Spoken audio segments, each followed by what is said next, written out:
ನಮಸ್ಕಾರ ಸ್ನೇಹಿತರೆ, ಇವತ್ತಿನ ವಿಡಿಯೋದಲ್ಲಿ ಈ ಗೊರಕೆಯಿಂದ ಮುಕ್ತಿ ಹೊಂದುವುದು ಹೇಗೆ ಅಂತ ಸಂಪೂರ್ಣವಾಗಿ ತಿಳಿಸ್ಕೊಡ್ತೀವಿ.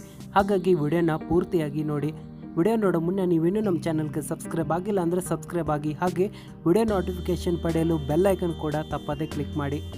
ಮನುಷ್ಯನಿಗೆ ದಿನಕ್ಕೆ 3 ಹೊತ್ತು ಊಟ ಹಾಗೆ 8 ತಾಸಿನ ನಿದ್ದೆ ತುಂಬ ಅವಶ್ಯಕವಾಗಿದೆ. ಈ ವಿಚಾರ ಎಲ್ಲರಿಗೂ ತಿಳಿದಿರುತ್ತದೆ.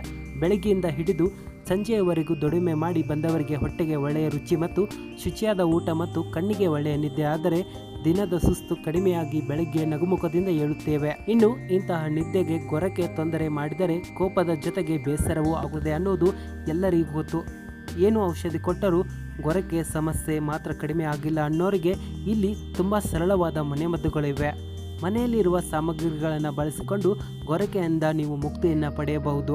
ಮಲಗುವ ಮುಂಚೆ ಸ್ವಲ್ಪ ಹಸಿ ಅವಲಕ್ಕಿಯನ್ನು ಬಾಯಲ್ಲಿ ಹಾಕಿಕೊಂಡು ಜಗಿದು ತಿನ್ನಬೇಕು. ಇದರಿಂದ ಗೊರಕೆ ಬರುವುದು ಕಡಿಮೆ ಆಗುತ್ತದೆ.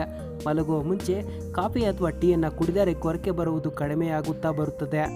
ಏಲಕ್ಕಿ ಪುಡಿಯನ್ನು 1 ಗ್ಲಾಸ್ ನೀರಿಗೆ 1 ಸ್ಪೂನ್ ಏಲಕ್ಕಿ ಪುಡಿಯನ್ನು ಸೇರಿಸಿ ಮಲಗುವ ಮುಂಚೆ ಕುಡಿಯಬೇಕು. ಇದರಿಂದನೂ ಕೂಡ ನೀವು ಗೊರಕೆಯಿಂದ ಹೊರಬರಬಹುದು. 1 ಸ್ಪೂನ್ ಜೇನುತುಪ್ಪ ಮತ್ತು 1 ಸ್ಪೂನ್ ಆಲಿವ್ ಆಯಿಲನ್ನು ಬೆರೆಸಿ ಕುಡಿಯಬೇಕು. ಇದರಿಂದ ಗೊರಕೆಯಿಂದ ಮುಕ್ತಿಯನ್ನು ಹೊಂದಬಹುದು. ಹಾಗೆ ಹಾಯಾಗಿ ನಿದ್ರೆಯನ್ನು ಕೂಡ ಮಾಡಬಹುದು. ಗೊರಕೆ ಸಮಸ್ಯೆ ಇರುವವರು ಮುಖವನ್ನು ಮೇಲೆ ಮಾಡಿ ಮಲಗಬಾರದು. ಬದಲಿಗೆ ಬಲಗಡೆ ಅಥವಾ ಎಡಗಡೆ ತಿರುಗಿ ಮಲಗಿದರೆ ಗೊರಕೆ ಬರುವುದು ಕಡಿಮೆ ಆಗುತ್ತದೆ. ಸ್ವಲ್ಪ ಎತ್ತರದ ಪಿಲ್ಲೋ ಇಟ್ಟುಕೊಂಡು ಮಲಗಿದರೆ ಕೂಡ ಗೊರಕೆ ಬರುವುದು ಕಡಿಮೆಯಾಗುತ್ತದೆ. ಮೂಗಿನಲ್ಲಿ ಸ್ವಲ್ಪ ಗರಿಕೆ ರಸವನ್ನು ಎಡಗಡೆ 1 ಹನಿ ಬಲಗಡೆ 1 ಹನಿಯನ್ನು ಹಾಕಿ ಮಲಗಿದರೆ ಕ್ರಮೇಣ ಗೊರಕೆ ಬರುವುದು ಕಡಿಮೆ ಆಗುತ್ತಾ ಬರುತ್ತದೆ.